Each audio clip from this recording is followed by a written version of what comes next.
আসসালামু আলাইকুম। কম্পিউটার টেকনিকের পক্ষ থেকে সবাইকে জানাচ্ছি স্বাগতম। এই যে আমার হাতে একটি ল্যাপটপ দেখতে পাচ্ছেন, এই যে একটি ল্যাপটপ, এটা হচ্ছে এইচপি আপনার 15.5 ইঞ্চি একটি ল্যাপটপ। এই ল্যাপটপের একটি সমস্যা নিয়ে আজকে আপনাদের সাথে কথা বলবো। এই ল্যাপটপের সমস্যা হলো এই যে আমরা ল্যাপটপের কিপ্যাড যেগুলো আছে, এই কিবোর্ডে শর্টিং। এটা প্রবলেম হচ্ছে, শর্ট থাকার কারণে আমরা যখন কোনো কাজ করতে যাই, আমরা টাইপ করলে তো টাইপ ওঠার কথা, সেটি না হয়ে সে নিজে নিজে, আমরা যখন কোনো কাজ করতে যাই সেই কাজের মাঝখানে সে নিজে নিজে কিছু কি, এখান থেকে অনেক অসংখ্য কি দেখতে পাচ্ছি আমরা, এই কিগুলো সে নিজে নিজে উঠতে থাকে। সেটা যে কোনো কি হইতে পারে, 1 হইতে পারে, 2 হইতে পারে, বা আদার্স ABCD যা আছে, অথবা আপনার এরো কিগুলো উঠতে পারে, বিভিন্ন সিম্বলগুলো উঠতে পারে, যে কোনো কি উঠতে পারে। সে নিজে নিজেই কাজ করতে থাকে, সেটা আমাদের কাজের মাঝখানে কিন্তু অনেকটা বিরক্তির কারণ হয়ে দাঁড়ায়। সেক্ষেত্রে আমাদের করণীয় কী, আপনাদের করণীয় কী? সেক্ষেত্রে আপনারা যেটি করতে পারেন সেটি হচ্ছে দুটি ওয়ে আছে। একটি হচ্ছে আপনার কিবোর্ডটি চেঞ্জ করে ফেলতে পারেন, অথবা আরেকটি কাজ করতে পারবেন, যেটা হচ্ছে আপনার বাড়তি কিবোর্ড চেঞ্জও করতে হবে না, সেটি ভিতর থেকেই ল্যাপটপের যে কিবোর্ড আছে, ল্যাপটপের কিবোর্ডটি ভিতর থেকে আপনার ডিসকানেক্ট করে যদি দেন সেটি, তাহলে আপনারা এক্সট্রা কিবোর্ড দিয়ে ল্যাপটপটি ইউজ করতে পারবেন। ধরেন আমরা অনেকে মনে করে যে অনেকে কিছু কিছু আপনার ইউজার আছে যারা কখনোই ল্যাপটপের কিবোর্ড ইউজ করার প্রয়োজন পড়ে না, তারা এই এক্সট্রা কিবোর্ড দিয়ে আপনার যত রকমের কাজ আছে সব কাজ করে। তাই ঠিক এই কাজটি আপনারা করতে পারেন। ল্যাপটপের কিবোর্ডটি যেটি আছে, এটি ল্যাপটপ ডিসকানেক্ট করে নেবেন কিবোর্ডটি ভিতর থেকে। আপনারা চাইলে এক্সট্রা কিবোর্ড ইউজ করতে পারেন, এটি কাজ করতে পারেন। এটির জন্য এই কাজটি কীভাবে করবেন, আপনারা কীভাবে রিমুভ করবেন, সেটি আজকে আমরা আপনাদেরকে দেখিয়ে দিব। চলুন তাহলে আমরা কীভাবে আপনারা রিমুভ করবেন সেটি দেখিয়ে দিই। প্রথমে আপনারা ল্যাপটপের পিছন থেকে আপনার ব্যাটারি যদি এরকম থাকে, ব্যাটারিটি রিমুভ করে নেবেন। এই যে দেখতে পাচ্ছি ব্যাটারিটি রিমুভ করে নেবেন। এই যে ব্যাটারি আমরা রিমুভ করে নিলাম, এই যে ব্যাটারি রিমুভ করে রেখে দিলাম। তারপরে আমাদের কাজ হচ্ছে, আমাদের যতগুলো স্ক্রু আছে, এই যে আমরা দেখতে পাচ্ছি এখানে যতগুলো স্ক্রু আছে, আপনারা আগে প্রথমে দেখে নেবেন কোথায় কোথায় স্ক্রু আছে। অনেক সময় দেখা যায় স্ক্রু রেখে আমরা অনেক সময় খুলতে যাই, তখন আমাদের কেসিংগুলো ভেঙে যায়। তাহলে আমরা স্ক্রুগুলো খুলে নিব, রিমুভ করে নিব।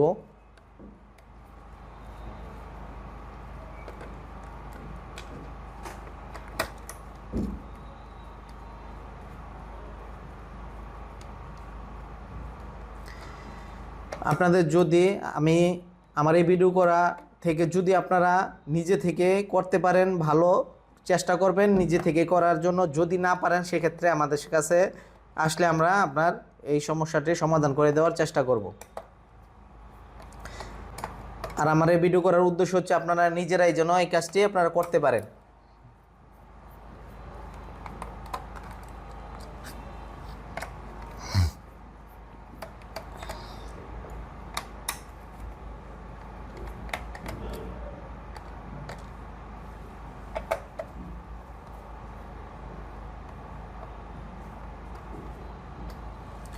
আর এই কাজটি যে করতেছি, এই কাজটি আমার ভিডিও করার উদ্দেশ্য হচ্ছে আপনারা নিজেরা এই কাজটি করতে পারেন, সেই কারণে ভিডিওটি করা, কিভাবে আপনারা এই কাজটি করবেন। আর যদি মনে হয় যে আপনারা এই কাজটি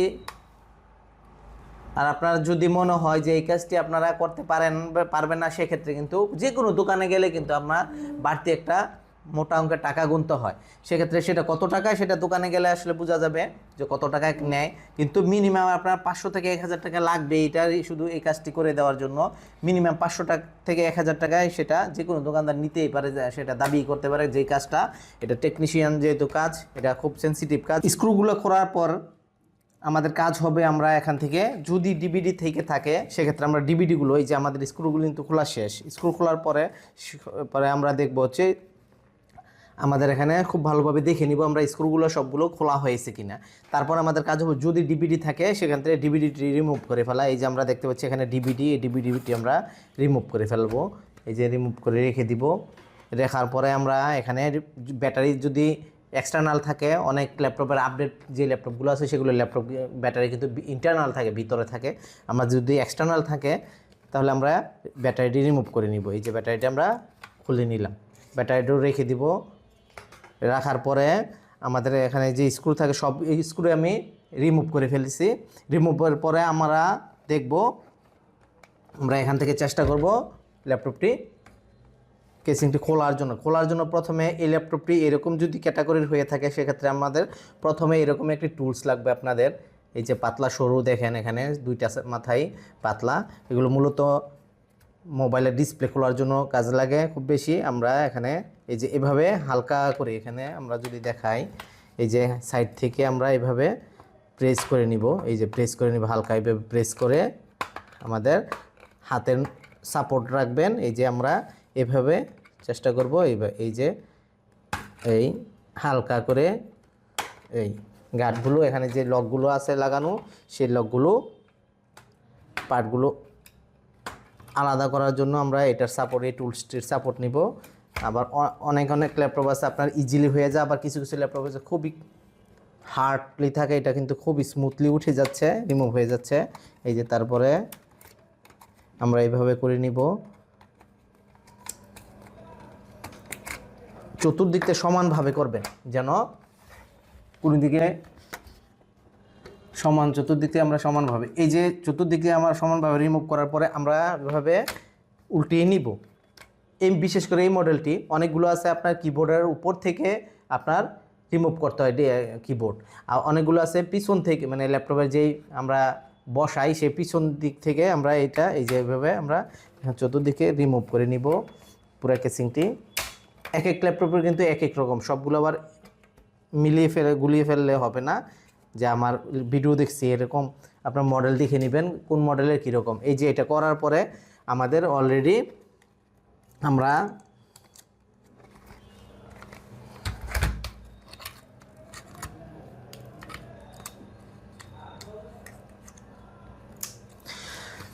এই যে আমরা কেসিংটি খুলে ফেললাম। কেসিংটি খোলার পরে আমাদের এই যে আমরা দেখতে পাচ্ছি এখানে যে এরকম অনেকগুলো আমরা রিবন দেখতে পাচ্ছি, এগুলোকে আমরা রিবন বলবো, রিবনের কানেকশন দেখতে পাচ্ছি, এগুলো হচ্ছে রিবন, একটা রিবন, এই যে রিবন। আমরা এই রিবনগুলো থেকে এই যে আমাদের কেসিংটি খোলার পর যদি এরকম আসে, আমরা এখান থেকে অনেকগুলো রিবন দেখতে পাচ্ছি, কানেকশন দেখতে পাচ্ছি। আমরা এখন কথা হচ্ছে কিবোর্ড কোনটি কিবোর্ডের কানেকশন সেটা বুঝবো কীভাবে, সেটি ফাইন্ড আউট করার জন্য অবশ্যই আপনাদেরকে সেটার ব্যাপারে কিছু না কিছু আইডিয়া থাকতেই হবে। তারপরে যদি সম্ভব না হয়, আপনারা যদি কনফিডেন্স থাকে যে আপনারা এটি রিমুভ করতে পারবেন, সেক্ষেত্রে কাজটা করতে যাবেন। আদারওয়াইজ যদি করতে যান সেক্ষেত্রে দেখা যাচ্ছে এখানে যে পাতলা যে সরু কানেকশনগুলো আছে সেই কানেকশনগুলো ভেঙে যায়, সেক্ষেত্রে কিন্তু মার্কেটে সচরাচর কিনতে পাওয়া যায় না। সেটা হয়তো কোনো ল্যাপটপ বা কম্পিউটার ঠিক করে ওই জাতীয় কোনো টেকনিশিয়ানের কাছেই যেতে হবে, তাছাড়া কিন্তু আপনারা এই জিনিসগুলো পাবেন না, এই কানেকশনগুলো পাবেন না। সেক্ষেত্রে অনেক সময় দেখা যায় যে কানেকশনগুলো যদি নষ্ট হয়ে যায়, আপনার এই ডিভাইসটি পরবর্তীতে আর কানেকশনই করতে পারবেন না। যেমন এটা হচ্ছে, এই যে আমরা যদি এটা দেখাই, এটা হচ্ছে হার্ড ডিস্কের, যেটা এসএসডি বলে, হার্ড ডিস্ক বলি আমাদের স্টোরেজ ডিভাইস। যদি কোনো কারণে এইটি রিমুভ করতে গিয়ে যদি আমাদের এই পার্টগুলো ভেঙে ফেলি, নষ্ট করে ফেলে, সেক্ষেত্রে কিন্তু আমার এই সার্কিটগুলো মার্কেটে সচরাচর খুবই কম পাওয়া যায়। সেক্ষেত্রে আপনার দেখা যায় ছোট্ট একটি ভুলের কারণে আপনার পুরো ল্যাপটপটি নষ্ট হয়ে যেতে পারে, অকেজ হয়ে যেতে পারে, ব্যবহার অনুপযুক্ত হইতে পারে। তো সেক্ষেত্রে আপনারা অবশ্যই খুব সিনসিয়ারলি কাজটা করার চেষ্টা করবেন। যেহেতু আমরা জানি কি এখানে কিবোর্ডের কানেকশন কোনটা, কিবোর্ডের রিবনের যে কানেক্টরগুলো কোনটা, সেটা আমরা খুঁজতে হবে না। আপনারা যদি সম্ভব না হয়, আমি বারংবার বলতেছি, এটা চেষ্টা করে ট্রাই করবেন না, সেক্ষেত্রে আপনার পুরো ছোট্ট একটি কাজ করতে গিয়ে আপনার ল্যাপটপটি নষ্ট হয়ে যেতে পারে। এই যে আমরা দেখতে পাচ্ছি এখানে যে কিবোর্ডের যে সমস্যাটি ছিল, এখানে প্রবলেম করতো, সেটি আমরা ডিসকানেক্ট করে দেবো। এটা হচ্ছে কিবোর্ডের কানেকশন বা রিবন। তো এই কানেকশনটি আমরা এখান থেকে ডিসকানেক্ট করে দিব। ডিসকানেক্টের জন্য আমরা এখান থেকে আলতোভাবে এখানে, আমি আবারও বলতেছি, আপনারা যদি কনফিডেন্টলি করতে পারেন করবেন, আদারওয়াইজ দরকার নেই। মানে অল্প কিছু টাকার জন্য টেকনিশিয়ানের কাছে গেলে অল্প কিছু টাকা নিবে, সেই টাকার জন্য আপনারা পুরো এত দামের ল্যাপটপটি নষ্ট করা হয়ে যাবে। তো আমরা এটি রিমুভ করে ফেলবো। আমরা এখান থেকে এই কিবোর্ডটি রিমুভ করে ফেললাম, রিবনটি ল্যাপটপের। এটা এভাবে তাহলে কোনো সমস্যা নেই যে এখানে ট্যাপ মারতে হবে, এই ধরনের কোনো দরকার নেই, এটা কোনো মানেই হয় না, দরকার নাই। তো আমাদের কাজ কিন্তু শেষ। কিবোর্ডে ডিসকানেক্ট করার জন্য আমাদের এতটুকুই। প্রথমত সমস্যাটা সবচেয়ে বেশি পড়বেন হচ্ছে আপনার কেসিংটি খোলা, এবং দ্বিতীয়ত হচ্ছে আপনার ফাইন্ড আউট করা। এখান থেকে কোনটা কানেকশন ওইটা ফাইন্ড আউট করার জন্য দেখা যাচ্ছে এরকম অনেক কানেকশন থাকতে পারে, আবার অনেক কিবোর্ডের অন্যরকমও থাকতে পারে কানেকশন। সেক্ষেত্রে আপনারা এই জায়গাটাতে খুব সিনসিয়ারলি করার চেষ্টা করবেন। তাহলে আমাদের কাজ এতটুকুই। আমরা এখন কেসিং লাগিয়ে ফেলতে পারি। আমরা এখন কেসিং বসিয়ে নিব। এভাবে বসিয়ে এটার কাজ হচ্ছে, এই মডেলটার কাজ হচ্ছে আমরা এখানে বসানোর পরে আস্তে করে এভাবে প্রেস করব। আমরা ডিসপ্লেটা আলাদা করে নিয়ে এইভাবে দেওয়ার পরে আমরা এভাবে আস্তে আস্তে প্রেস করব, অথবা আপনারা বসিয়ে এভাবে বসানোর পরেও আস্তে আস্তে এভাবে প্রেস করতে পারেন। তাহলে আমরা এভাবে বসানোর পরে এই যে আমরা বসার কাজ শেষ, আমাদের কাজ কিন্তু এতটুকুই শেষ। এখন আমাদের কাজ হবে স্ক্রু লাগিয়ে ফেলা এবং যে ডিভিডি ছিল আমাদের এখন কাজ হবে আমরা ডিভিডিটা আবার বসিয়ে দিব, যেভাবে খুঁড়েছিলাম সেই কানেকশন করে নিব।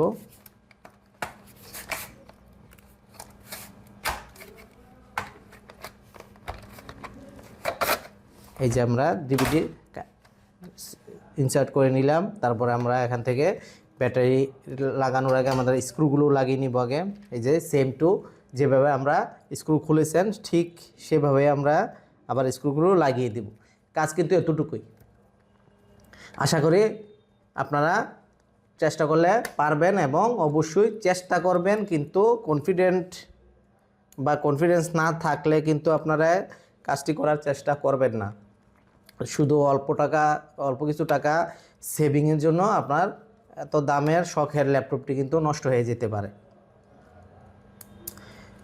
কিছু কিছু চোখের দেখার কাজ আছে, এমন মনে হয় যে আমরা চাইলে করতে পারবো, কিন্তু সেটি দেখা যাচ্ছে যখন স্ক্রু আপনার কানেকশন করতে যাবেন, স্ক্রু লাগাবেন, শুধুমাত্র আপনার স্ক্রু হাতে ধরা এবং শুধুমাত্র ল্যাপটপের বা স্ক্রু খুলতে গেলে অনেক সময় ধরার কারণে কোথায় ধরবো, কীভাবে ধরবো, যেই সতর্কতা সেই ট্রেন না হলে আপনার শুধুমাত্র স্ক্রু ড্রাইভার ধরার কারণে এবং কানেকশন মানে হালকা একটু লাগানোর কারণে কিন্তু অনেক সময় ল্যাপটপ শর্টিং হয়ে যায়, শর্টিং হতেই পারে।